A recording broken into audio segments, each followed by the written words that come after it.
All right, we are back, and I am very happy to have two guests on to talk about something that is an idea that has been circulating, brewing, percolating for some time, and it is called the Convention of States. It is rooted in our Constitution, and many, not just here in Colorado, but across the country, are calling for a Convention of States. And I'm pleased to have Vivian Garcia. She is the State Communications Coordinator for the Colorado Convention of States organization, and John Grabowski, the Legislative Liaison for the Colorado Convention of States organization. Vivian and John, welcome to the show. Thank you very much. Well, I want to know, and you guys can figure out who wants to answer either of these questions, but I want to know, first of all, for people who have never heard of what a Convention of States is, what is it? Okay, I'm gonna take this one. It's my less than 2-minute elevator speech here. I know our time's limited. COS is a national, highly organized movement to enable citizens, that is, we the people, to regain their individual sovereignty from an increasingly tyrannical and totalitarian federal government. And what we're advocating for is a convention of states as authorized by Article 5 of the U.S. Constitution, a very short paragraph in that document. This enables the several states to pass a resolution to call a convention to propose specific amendments to the Constitution. 2/3 or 34 of the states must approve the same resolution for it to be called. Now, the amendments that we are calling for in this convention are 3. Term limits for Congress and federal officials, imposing fiscal restraints on Congress, and thirdly, reducing the size and power of the federal government. Now, any amendments passed in a convention must be submitted to the states for ratification, and I think most people know that it takes 38 states to ratify a new amendment to the Constitution. Nationally, COS has over 5.4 million supporters, 2.5 million petition signers. These are petitions to the state legislators to call a convention, and over 240,000 active volunteers, and Vivian and I are only 2 of them. So our mission, last statement, our mission is to build a strong, engaged army of self-governing activists, and our goal is to pass the COS resolution in 34 states, including Colorado.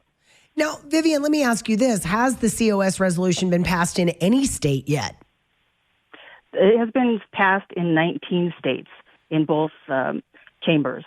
So that does not include Colorado. We have not passed it in either chamber, and so that's why it's so important for us to get volunteers activated and working with us to make that happen in Colorado. One of the big concerns that I hear when you talk about the Convention of States is, look, we're going to call this Convention of States and it's just going to go off the rails. We're not going to have any clue about what's going on. People are going to try and add all these crazy amendments to the Constitution. How do you respond to that? Okay, I'll take that one. There are 3 safeguards. First of all is the wording of the COS resolution itself. Remember what I said earlier. It calls for amendments on only 3 things: term limits, fiscal responsibility, and also reducing the size and power of the federal government. There's nothing in there about doing anything else to the Constitution. The second thing is, remember, anything that they would propose and send to the states has a very high bar to meet, and that's 38 states to ratify it. And then finally, very quickly, 12 of the 19 states that have passed the resolution adopted very brief, what I call companion legislation that details exactly how the state legislature would select, appoint delegates, how they would commission them, that is, what would their instructions be, and thirdly, how would they hold them accountable. And my favorite quote from one of those pieces of legislation is, hey, we will recall you if you go outside of your bounds and also spend 90 days in jail. So those are the 3 major safeguards. I like that. I'm not kidding. I like that. Well, would these be chosen just from the things that you have seen, John? Would these be chosen from members of the legislature? And I only ask that because that way voters would also have accountability as well. If we're sending elected officials, so does the pool of candidates to go to a convention of states have to come from the legislature? Okay, that's a great question, and I will tell you that they can be, but they don't have to be. And in certain of these model legislations that have been adopted, it's very specific about how those delegates get either appointed or selected. Okay, and it's a very interesting mix. Some appointed by the governor, some by the House, some by the Senate. And no, I don't expect that delegates would only come from the state legislatures. And think about that. If you're going to, have broad representation, you're going to cast a wide net. Now, Vivian, let me ask you this. Are the states that have passed this, are any of them, and this is a political question for a reason, are any of them Democratic-led states? They do have Democrats who have voted in the resolution. Right. So it's questionable if they're Democrat-led or Republican-led, but this is a nonpartisan organization, and we have gotten Democrats who agree with our objectives. So we're not seeking out any specific party. We're seeking out people who want to put the federal government under control and restraint. And to be clear, the ballot, not ballot measure, the referendum thing, the resolution that is put out there, that it doesn't have the specifics, because the specifics of how to rein in the size of the federal government, how to bring fiscal responsibility back, term limits, that stuff was the actual stuff that will be decided at the Convention of States, right? Right. And the convention is not going to be a quick few-day thing. This is going to take a lot of time, and we're going to give it the time. There's no time limit on how long the convention needs to be so that we can make these important decisions and so that people can be a part of it. I think most Americans, and this is a sad state of affairs when it comes to our knowledge of history, they don't realize how much back and forth and wrangling took place before our own Constitution was adopted. We sort of have this impression like, oh, here's the Declaration of Independence. Then there was a battle, and then, oh, here's the Constitution. There was a lot of back and forth. I mean, a lot of back and forth. Do you think we have the patience to go through this process in that same deliberative manner now? I mean, I fear that we don't. My fear is that we people are too impatient. Right.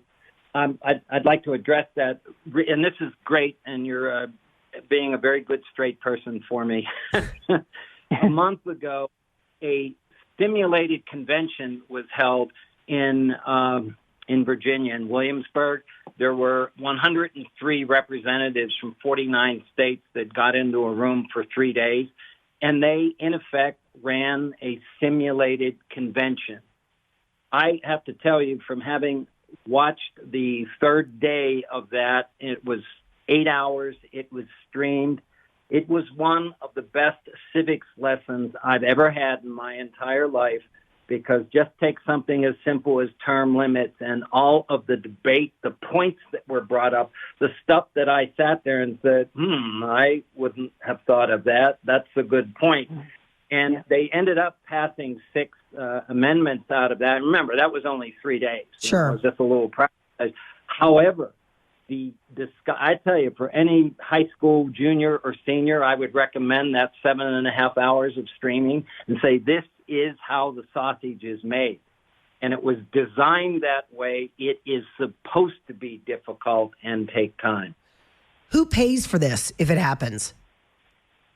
When you say pay for it, the individual state legislatures and commissioning delegates and sending them, to a convention would have to pick up expenses. That'd be my expectation, and why wouldn't they, right? They're not going to not participate, and it costs money to send people, and they send delegates from the states to all kinds of activities, that cost money, and they just don't want to be left out. How can people get more information on this? So Vivian, you go to conventionofstates.com. There you get a lot of information. They have a great resource in the menu there, and you can also sign the petition there, and you can go to Take Action there and volunteer and get information on volunteering. That's our big thing, is the grassroots, and to get people to take action with us and to make this happen. Not just ask for somebody to do it for us, but to actually do it ourselves. Well, and I also put a link on my blog to make it easy for people. I linked to the Convention of States website, specifically the Colorado page, so they can jump right to the page that most they're closest to. And I also linked to the Facebook group. So if people are not ready to jump fully in, they can follow the Facebook page, become a member of that group, and get more information and follow along that way. Guys, I really appreciate you guys making time today. This is something that I've been talking about in multiple states since I've gotten my show, and I'm glad it's still ticking along, and we'll see if we can move it forward, because specifically the issues of fiscal responsibility and term limits, those I think are things that a vast majority of normal rank and file Americans will agree on. Right? Should we be spending the same amount that we bring in? Should we have term limits? It's just getting them to the table to have the conversation is where we are now. So Vivian Garcia and John Grabowski, I really appreciate your time today.